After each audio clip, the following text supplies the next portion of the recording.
देखिए दोस्तों, अब देखिए 3D वाला। देखिए 3D में कहा आ जाएगा आपका घनाभ घन, सही है, घनाभ घन, गोला, बेलन, शंख, पिरामिड, सही है। कहा आ जाएगा, किसमें आ जाएगा सब? 3D फिगर में आ जाएगा। किसमें आ जाएगा? 3D figure. 3D फिगर मतलब 3 डायमेंशन, सही है। तो पहला इसमें 3D फिगर में पहला देखिए, पहला पॉइंट देखिए 3D फिगर में, लिखिए घनाभ, घनाभ है, क्यूबाइड,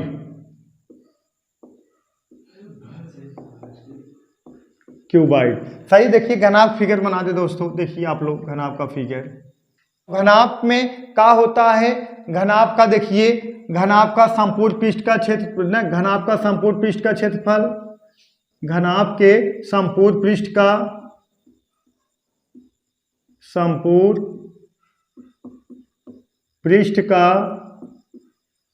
क्षेत्रफल हो जाएगा। देखिए क्या हो जाएगा? घनाभ के संपूर्ण पृष्ठ का क्षेत्रफल, देखिए कोष्टक में LB, सही है। इसमें घनाभ में क्या होता है? घनाभ का क्षेत्रफल क्या होता है? घनाभ का क्षेत्र LBH होता है। घनाभ का जो क्षेत्रफल होता है LBH होता है, लेकिन संपूर्ण क्षेत्रफल क्या होता है? LBBH प्लस HL, सही दोस्तों। तो देखिए 2, देखिए 2 कोष्टक में LB plus BH plus HL, तो इसका क्या होगा? घनाभ का संपूर्ण पृष्ठ का क्षेत्रफल। तो घनाभ का आयतन बराबर क्या हो जाएगा? आयतन देखिए, घनाभ का आयतन बराबर होता है LBH। घनाभ का आयतन क्या होता है दोस्तों? LBH। ठीक है दोस्तों, नोट कर लीजिए, इसमें ज्यादा कुछ पूछता नहीं है। घनाभ का संपूर्ण पृष्ठ होता है 2 कोष्टक में LB plus BH plus HL। अब घनाभ का आयतन बराबर क्या होता है? LBH। ठीक है, नोट कर लीजिए। चलिए नेक्स्ट देखिए, दूसरा देखिए दोस्तों, क्यूब, घन, घन, क्यूब, क्यूब। ठीक है, इसका फिगर देख लीजिए, फिगर देख लीजिए कैसे बनेगा क्यूब। क्यूब का क्षेत्रफल क्या होता है? क्यूब का, सॉरी यहाँ क्यूब क्षेत्र आयतन, क्यूब का आयतन क्या होता है? A क्यूब ना, क्यूब का आयतन क्या होगा? A cube. बस जिसमें जो पूछता है वही हम लिखा रहे हैं, मेन फैक्ट लिखा रहे हैं। ये नहीं पूरा, नहीं पूरा एकदम डिटेल्स पूरा लिखा दें, पूरा नहीं लिखा रहे, सिर्फ मेन फैक्ट जिस पर क्वेश्चन बन रहे हैं, क्योंकि हम परसेंटेज पढ़ा रहे हैं, मेंसुरेशन नहीं पढ़ा रहे, पूरा डिटेल्स आपको बताएंगे। ठीक है, मेंसुरेशन में बताएंगे, इसमें तो आपको मेन फैक्ट बता दिया जाएगा बस। ठीक है दोस्तों, सही है ना। देखिए ए का हो गया आपका, ए हो गया घन, सही है। ए बन तैयार हो गया आपका घन, सही है, नोट कर लीजिए घन। तो घन का आयतन बराबर क्या हो जाएगा? घन का आयतन बराबर हो जाएगा दोस्तों, घन का आयतन बराबर होता है A क्यूब, भुजा A क्यूब, भुजा का क्यूब, भुजा घाते 3, घन का आयतन बराबर क्या हो जाएगा? भुजा घाते 3। ठीक है दोस्तों, नोट कर लीजिए। जो मेन फैक्ट क्वेश्चन जिससे क्वेश्चन बनते हैं वही बता रहे हैं, सारी चीज हम नहीं बता रहे हैं एकदम इसका मतलब ए होगा, ए का होगा, ऐसा कुछ नहीं। जो मेन फैक्ट, जो परसेंटेज लेवल्स क्वेश्चन उठाते हैं, मेंसुरेशन से जो परसेंटेज उठाते हैं, वही फैक्ट हम बता रहे हैं मेन, नोट कर लीजिए। चलिए नेक्स्ट देखिए, बेलन, बेलन, सिलेंडर,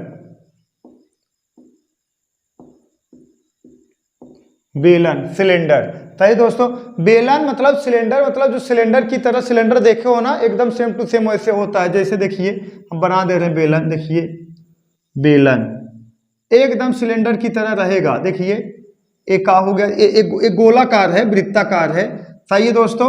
और देखिए एक का हो गया यहाँ से लेके यहाँ तक, ऐसे एक का हो गया, देखिए ऊंचाई, सही है। एक का है आपकी ऊंचाई है, सही है। अब देखिए, अब इसमें जो सूत्र निकलते हैं उसको हम लिखा दे रहे हैं। यहाँ देखिए, पहला बेलन का वक्रपृष्ठ बराबर का होता है। देखिए बेलन का वक्रपृष्ठ बराबर, बेलन का वक्रपृष्ठ बराबर हो जाएगा, देखिए 2 पाई r h। बेलन का वक्रपृष्ठ बराबर का होता है 2 पाई r h। अब कैसे? देखिए एक का है आपका r है, एक का है आपका r है, सही है। देखिए हे का हो गया, देखिए अगर यहाँ से इसको जोड़ोगे, ये सिर्फ एक गोलक जोड़ोगे, एक का आएगा, देखिए इसका मतलब एक गोलक आ जाएगा पाई r, एक गोला, एक का हो गया परिध, इसको कहोगे पाई r हो गया। और जब इसको ये h जोड़ दोगे, ये का हो गया h हो गया। लेकिन एक गोला यहाँ, एक गोला यहाँ, इसलिए यहाँ का जुड़ जाता 2 जुड़ जाता है, तो इसीलिए कहा जाता है बेलन का वक्रपृष्ठ बराबर 2 पाई आर एच। ये 2 कहाँ से आया, देखिए एक गोला है एक गोला है, ये 2 आ गया। यही पाई आर कहाँ से आया, देखिए ये त्रिज्या है, एक का है इसकी परिध है, एक का हो गया पाई आर, हे एच जुड़ जाएगा, पाई आर एच हो जाएगा। तो इसका क्या हो गया, बेलन का वक्रपृष्ठ बराबर 2 पाई आर एच। तो संपूर्ण पृष्ठ बराबर क्या होता है बेलन के, बेलन संपूर्ण पृष्ठ बराबर संपूर्ण पृष्ठ। सही दोस्तों, बेलन के संपूर्ण पृष्ठ बराबर हो जाएगा, देखिए 2 पाई आर कोष्टक में आर प्लस एच। सही दोस्तों, 2 पाई आर कोष्टक में आर प्लस एच, एक हो गया बेलन के संपूर्ण पृष्ठ। और एक होता है का बेलन का आयतन बराबर का हो जाएगा, बेलन का दोस्तों आयतन बराबर होता है पाई, देखिए बेलन का आयतन बराबर होता है पाई आर स्क्वायर एच। देखिए बेलन का आयतन बराबर पाई आर स्क्वायर एच। एक का होगा, देखिए अगर इसका हम सिर्फ आयतन दे, इसका अगर क्षेत्रफल देखा जाए, एक का है वृत्त हो गया, इसका हो जाएगा का, देखिए पाई आर स्क्वायर। अगर ये एक गोलक सिर्फ हम देखा जाए, गोलक जो है इसका हो जाएगा pi r square, pi r square. जब है ए एच इसमें जुड़ जाता है, इसीलिए कहा जाता है आयतन का बन जाएगा, तब आयतन बन जाएगा किसका, वृत्त का, तो पाई आर स्क्वायर एच हो जाएगा। सही दोस्तों, देखिए अगर वक्रपृष्ठ पूछा जाए 2 पाई आर एच, संपूर्ण पृष्ठ पूछा जाए 2 पाई आर कोष्टक में आर प्लस एच, आयतन पूछा जाए पाई आर स्क्वायर एच, ये सब एक दूसरे जुड़ के बनते हैं, ये नहीं रटा नहीं जाता। देखा 2 पाई आर एच ये बना कहाँ से पता है, देखिए अगर हम सिर्फ इस गोले की बात करें, इस सर्कल की परिध है, इसका मतलब पाई आर, अब एक गोला 2 गोला, इसका मतलब 2 है, का हो गया ये जुड़ गया एच, 2 पाई आर एच। सही है। और इसी तरीके से संपूर्ण पृष्ठ भी है, देखिए वक्रपृष्ठ का मतलब क्या होता है, वक्रपृष्ठ का मतलब ही बगल बगल वाला भाग, बगल बगल वाला भाग। देखिए किसी का अगर कहा जाए वक्रपृष्ठ निकालिए, ये बगल बगल वाला भाग, ये साइड साइड वाला भाग, एक का हो गया वक्रपृष्ठ हो गया। सही है। जब इसके साथ पूरा जोड़ दोगे, ई वाला भाग ये वाला भाग पूरा गोलाई पूरा जोड़ दोगे, एक का हो जाएगा संपूर्ण पृष्ठ हो जाएगा। जैसे अगर कह दिया जाए, देखा अगर हम सिर्फ इसकी बात करें, बॉटल है, ये बॉटल इस भाग की और इस भाग की बात करें तो, और इधर इधर जोड़ दें, एक का हो जाएगा वक्रपृष्ठ हो जाएगा। और जब इस भाग के साथ इस भाग के साथ इधर ऊपर का इधर नीचे का भाग जोड़ देंगे, यही दोस्तों का हो गया संपूर्ण पृष्ठ हो गया। समझ रहे हो, इसलिए संपूर्ण 2 पाई आर कोष्टक में आर प्लस एच, आयतन बराबर pi r square H. Pi r square H मतलब अगर हम सिर्फ इसकी बात करें, एक का हो जाएगा वृत्त का क्षेत्रफल, तो पाई आर स्क्वायर हो गया दोस्तों, इसके साथ एच जोड़ दोगे एच हो गया, यही का हो गया इसका बेलन का आयतन हो गया दोस्तों। सही, नोट कर लीजिए। चलिए दोस्तों नेक्स्ट देखिए, शंख।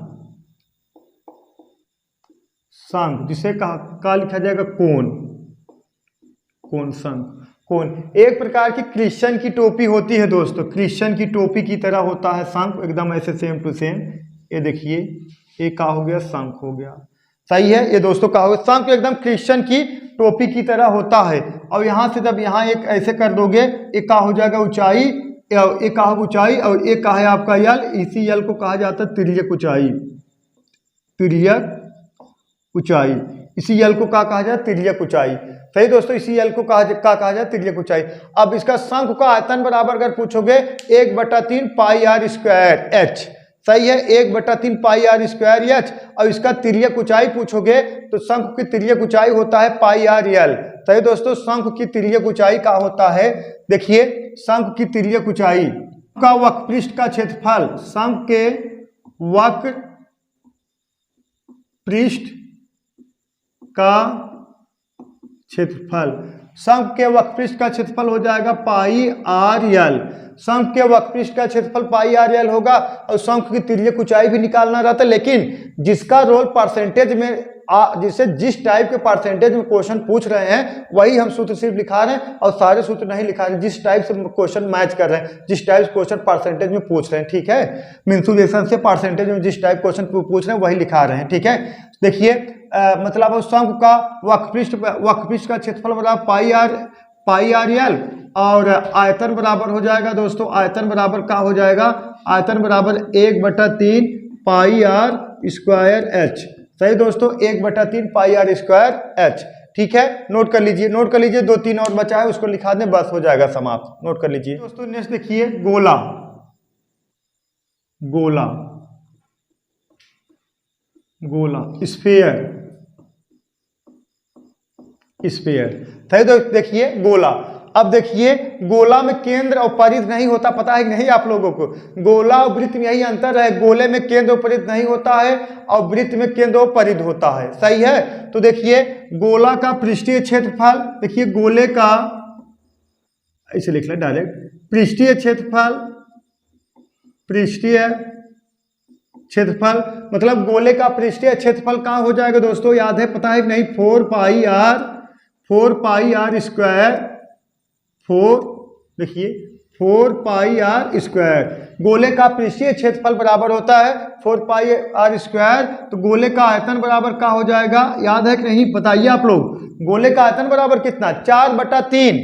सही दोस्तों, गोले का आयतन बराबर कितना हो जाएगा? 4/3 पाई आर क्यूब। सही दोस्तों, गोले का आयतन बराबर 4/3 पाई आर क्यूब। गोले का पृष्ठीय क्षेत्रफल बराबर 4 पाई आर स्क्वायर होता है। ठीक है। गोला और वृत्त में यही अंतर है, ये जान लीजिए। गोले में ना केंद्र होता है ना परिध होता है। सही है, गोले में ना केंद्र होता है ना परिध होता है, लेकिन वृत्त में केंद्र भी होता है और परिध भी होता है। ठीक है दोस्तों, नोट कर लीजिए। जो चीजें ना समझ में आए आप लोग कमेंट बॉक्स में जरूर कमेंट करिएगा, नोट करिए। नेक्स्ट देखिए दोस्तों, प्रिज्म। देखिए प्रिज्म, प्रिज्म देखिए, प्रिज्म बनाने पहले देखिए प्रिज्म, प्रिज्म हो गया। देखिए प्रिज्म, ठीक है। थोड़ा बन नहीं पाएगा ठीक से, हाँ ठीक से नहीं बन पाएगा, बन गया है, समझना है आपको। एक का हो गया दोस्तों आपकी ऊंचाई, का हो गया ऊंचाई। अब देखिए प्रिज्म में अगर आपसे, देखिए अगर आपसे प्रिज्म का, देखिए प्रिज्म का है, देखिए प्रिज्म का अगर पूछा जाए पार्श्व पृष्ठ का क्षेत्रफल, तो आधार का परिमाप, अगर प्रिज्म के पार्श्व, प्रिज्म के पार्श्व पृष्ठ का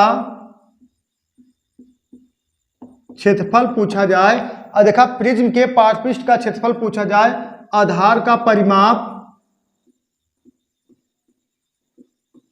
आधार का परिमाप इंटू ऊंचाई, आधार का परिमाप इंटू ऊंचाई। अब इसी का, अगर इसी का क्षेत्रफल पूछा जाए, अगर देखिए प्रिज्म का पार्श्व पृष्ठ का, देखिए प्रिज्म का, अगर देखिए प्रिज्म का, अगर प्रिज्म का पार्श्व पृष्ठ का क्षेत्रफल पूछा जाए, आधार का परिमाप इंटू ऊंचाई, अगर इसी का आयतन पूछ लिया जाए, आयतन पूछ लिया जाए दोस्तों, आयतन, आयतन पूछ लिया जाए, तो आधार का क्षेत्रफल हो जाएगा। देखिए आधार का क्षेत्रफल इंटू ऊंचाई, आधार का क्षेत्रफल इंटू ऊंचाई। इसका मतलब समझ रहे हो, किसको थोड़ा समझना पड़ेगा। देखा प्रिज्म मतलब पार्श्व पृष्ठ का क्षेत्रफल बराबर पार्श्व पृष्ठ का क्षेत्र, प्रिज्म के पार्श्व पृष्ठ का क्षेत्रफल आधार का परिमाप इंटू ऊंचाई। आधार का परिमाप मतलब जो त्रिभुज दिया रहेगा, जैसे समबाहु त्रिभुज दिया, जैसे पार्श्व पृष्ठ पूछ लिया, समबाहु त्रिभुज अगर दिया गया है तो समबाहु त्रिभुज का परिमाप आपको निकालना पड़ेगा। किसका निकालना पड़ेगा? समबाहु त्रिभुज का। अगर समद्विबाहु त्रिभुज दिया गया, समद्विबाहु त्रिभुज का परिमाप निकालना पड़ेगा। जो भी त्रिभुज दिया रहेगा, समलंब त्रिभुज दिया गया, समलंब त्रिभुज का परिमाप यहां निकाल के रखना पड़ेगा, तब ऊंचाई से गुणा कराना पड़ेगा। और देखिए आयतन बराबर आधार का क्षेत्रफल इंटू ऊंचाई, आधार क्षेत्रफल मतलब ए। अब एक कौन सा त्रिभुज दे रहा है, अगर कौन सा त्रिभुज, अगर समलंब त्रिभुज दिया गया है, समलंब त्रिभुज का क्षेत्रफल रखेंगे।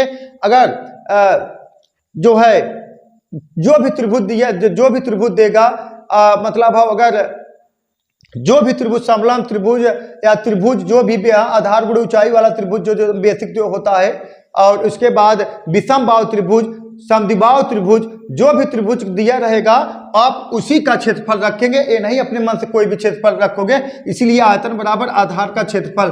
जैसे यहाँ दे दिया गया समलंब त्रिभुज, तो समलंब त्रिभुज का क्षेत्रफल रखा जाएगा। यहाँ दिया गया समद्विबाहु त्रिभुज, तो समद्विबाहु त्रिभुज का क्षेत्रफल रखा जाएगा। यहाँ दे दिया विषम बाहु त्रिभुज, तो यहाँ विषम बाहु त्रिभुज का क्षेत्रफल रखा जाएगा। जिसका नाम लिया जाएगा जिस त्रिभुज का, वही मतलब आधार का क्षेत्रफल मतलब उसी त्रिभुज का क्षेत्रफल रखोगे, और तब इंटू का करोगे ऊंचाई का, ऊंचाई। ठीक है दोस्तों, नोट कर लीजिए। एक और है, एक प्रिज्म हो गया और एक पिरामिड बाकी है, बस हो गया, ये समाप्त हो जाएगा आपका।